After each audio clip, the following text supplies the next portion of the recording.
Welcome back, everyone. Thank you all for tuning in again to another video. Y'all are coming back. You're real ones.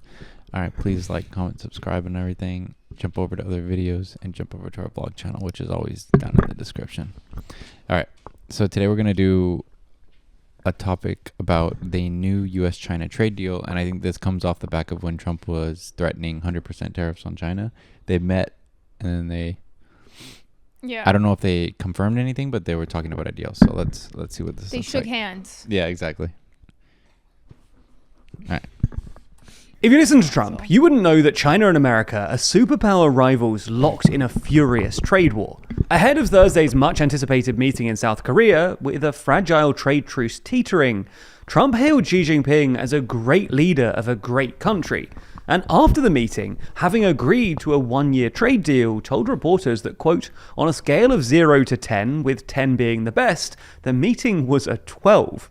So in this video, we thought we'd take a look at this new China-US trade 12 deal and whether it lives up to Trump's rhetorical enthusiasm.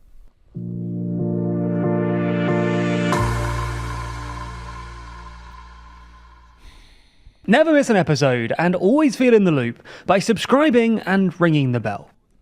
So let's start with a quick recap of where we were going into the meeting. Throughout both Trump's first term and Biden's term, the US imposed a series of tariffs on China, which took the average tariff rate up to about 20%. China responded with its own tariffs, taking the average rate on US imports up to about 20% as well. However, things escalated dramatically on Trump's so-called Liberation Day on April 2nd, when Trump announced sweeping tariffs on basically every country, including a 34% flat tariff on China.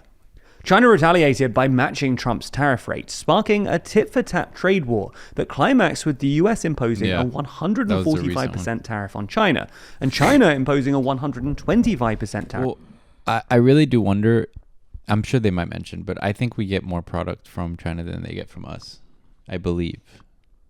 That's what I would have said. Everything is like tech. We get all our technology stuff from them. We get a lot more than that. Medical too, I think, actually. Yeah. Tariff on the US. China also imposed an unofficial embargo on American soybean imports, which has since become a big issue for American soybean farmers, as well as additional restrictions on certain rare earth elements. For context, rare earth elements are needed for a number of advanced technologies, and China dominates across the entire supply chain. China framed its restrictions as a symmetrical retaliation against America's export restrictions on advanced chips going into China, which began under Biden but were expanded by the Trump administration.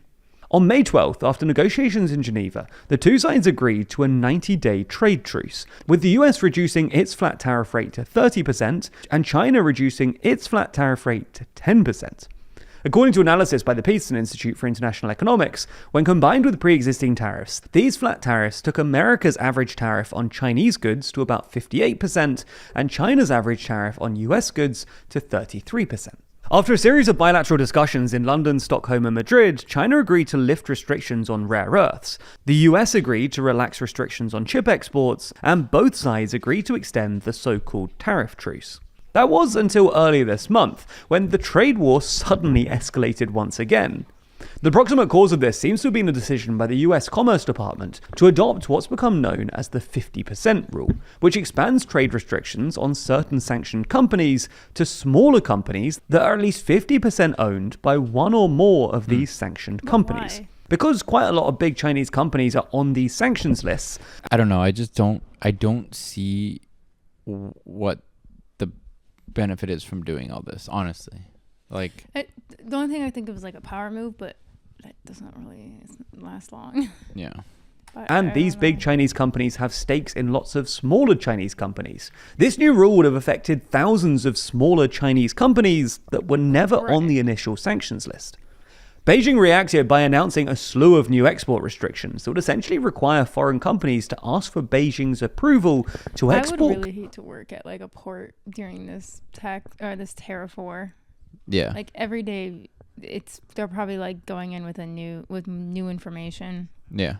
Goods that contain even trace amounts of Chinese-sourced rare earth materials. And it's hard to overstate quite how broad these restrictions could be. Basically every advanced technology, including semiconductors and military jets, use Chinese-sourced rare earths, which means that Beijing would essentially get veto rights over the entire supply chain. China also imposed port fees for US ships docking in Chinese ports, mirroring similar fees announced by the US back in April. Trump was apparently blindsided by this and reacted by announcing a retaliatory 100% tariff from November 1st. This meant, going into Thursday's meeting, that the US had imposed effectively a 58% tariff on Chinese imports, with the threat of an additional 100% flat tariff rate, as well as restrictions on semiconductor exports, port fees, and the so-called 50% rule. For its part, China had imposed a 33% tariff on American imports, an embargo on American soybeans, port fees, and restrictions on rare earths. At Thursday's meeting, though, most of these restrictions were lifted or relaxed.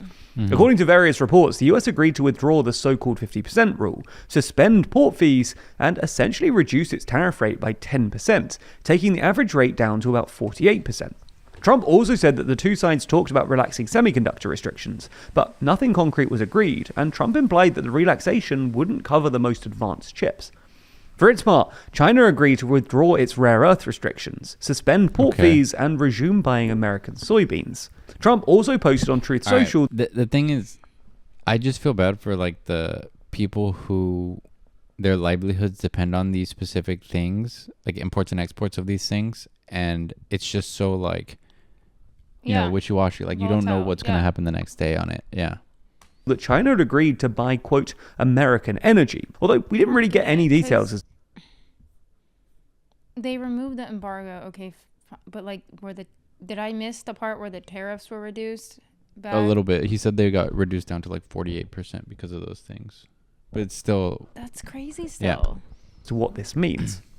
In this respect, the deal looks quite a lot like the so-called Phase 1 trade deal agreed in Trump's first term, where China essentially agreed to buy hundreds of billions of dollars worth of American soybeans and LNG, albeit with far higher tariffs this time round.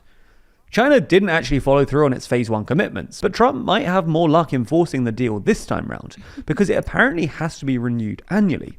Either way, this sort of deal suits both sides, because they're a sort of tangible thing that's appreciated by both voters and the relative industries, in this case, farming and energy. While China doesn't mind, because they don't really alter the overall balance of trade.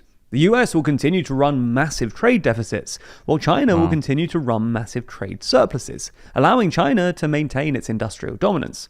The only real con for China is the 47% average tariff rate is still pretty high by recent historical standards.